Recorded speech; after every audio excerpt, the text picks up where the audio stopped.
Top Shelf. Hello and welcome to Top Shelf Board Games. I'm Hubba. I'm Sabrina. And today we're reviewing Alchemist.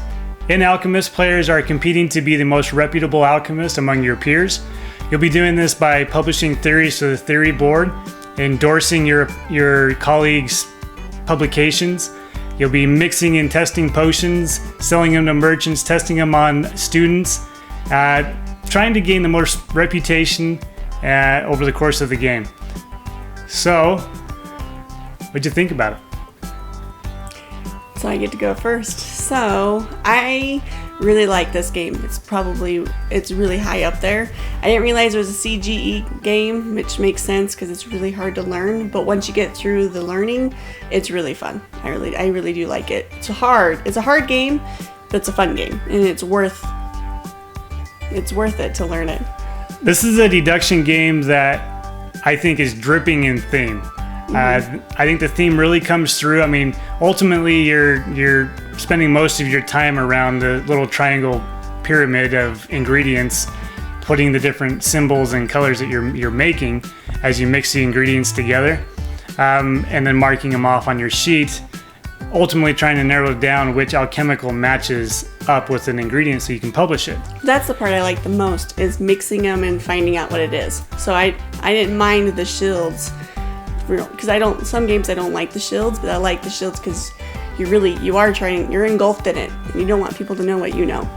Yeah, and there's a surprising amount of variation to how you can go about deducing, which alchemical matches which ingredient. There's basic guidelines that the rulebook gives you. If you make a negative red potion with these two ingredients, then you can go ahead and mark out all the positive reds because you know that those two ingredients have a negative red in them. That's a very basic way to start the deducing of the alchemicals. But there's more advanced ways that you can figure it out. You can get if you do the master, because there's two different versions. Well, there's neutralizer symbols that you can get, which are a little bit more complicated, but basically those two ingredients are polar opposites. So if one of them has a negative red, you know for a fact the other one's going to be a positive red. And then there's different ways to go about it. Mixing the ingredients is super satisfying. You use the app on your phone, which is pretty cool. And it's integrated really well. Mm-hmm. You scan it, reads the cards really fast, it picks them up really good. Mm-hmm. And then it's just satisfying to mix ingredients together to see what it creates. But you don't have to have the phone. You can make someone else give you that information. Correct. We haven't done it that way, and I would highly recommend not doing it that way. The app is perfect for the game. Mm-hmm. It's streamlined, it's easy to do, it's very intuitive, it's not complicated. And you can just use one phone, not everybody has to have their own. Right.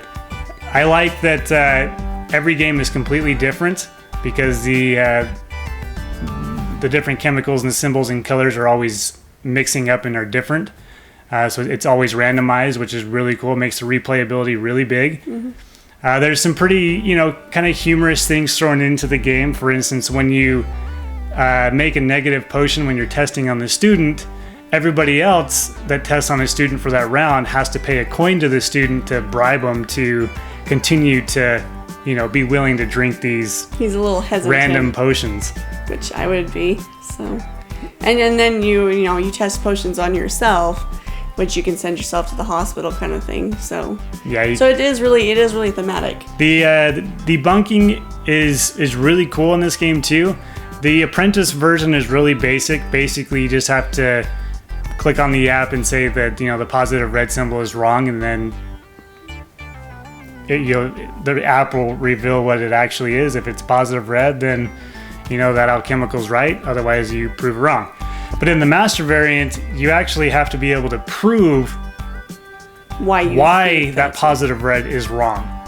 So it's a little bit more going on with the master variant. You have to know which ingredients mix to prove that part of an alchemical incorrect, or if your colleagues, your other players around the board are publishing theories and putting them out on the board, and based on the information you have behind your shield, you know that 2 of those alchemicals that are published are conflicting, that they can't both be, both of those ingredients can't both have the negative blue symbol because of what you found out. You can debunk it and basically just prove to everybody that there is a conflict there. Not necessarily that you can prove 100% why one is wrong, but you can prove that there's a conflict between those 2. You will also get points for that, and then you'll also put those 2 ingredients into conflict. And then nobody gets points for those while they're in conflict. Right, until somebody comes along and either finishes proving why it's incorrect or why it's correct. So that's a really cool aspect of the game too. There's a lot of interaction in the master debunking because you have to explain to everybody at the table what you're trying to prove or disprove and how you're going to do that. And then based on what the app tells you, is it identifying what you said is correct or not?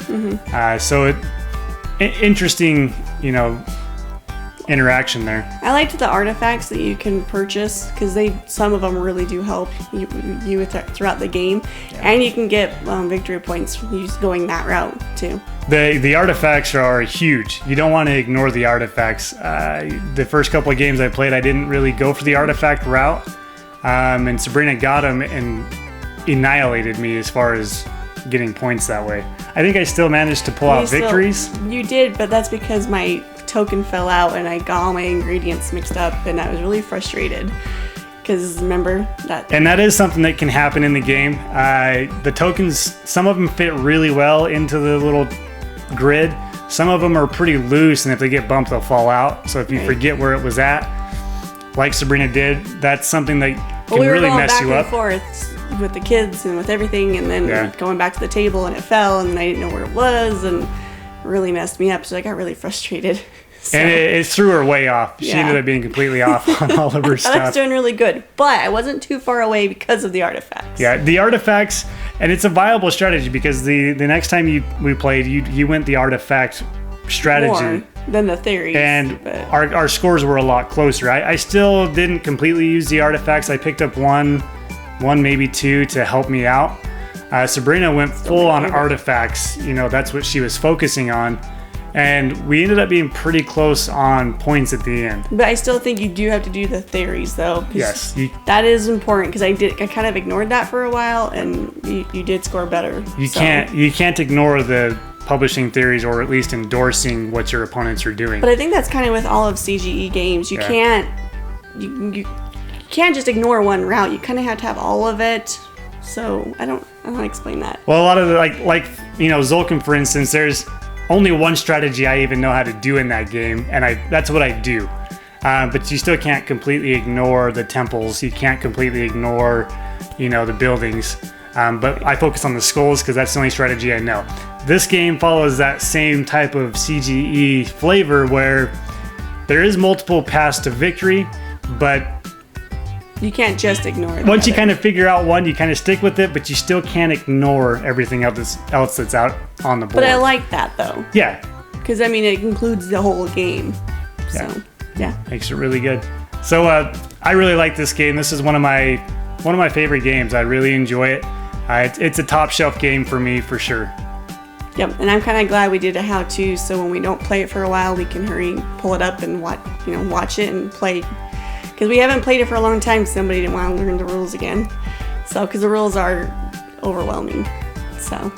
So check out that how to play video to help get your group jump started and get everybody playing. And if you like this video, click subscribe. And thanks for watching. Thanks. Bye.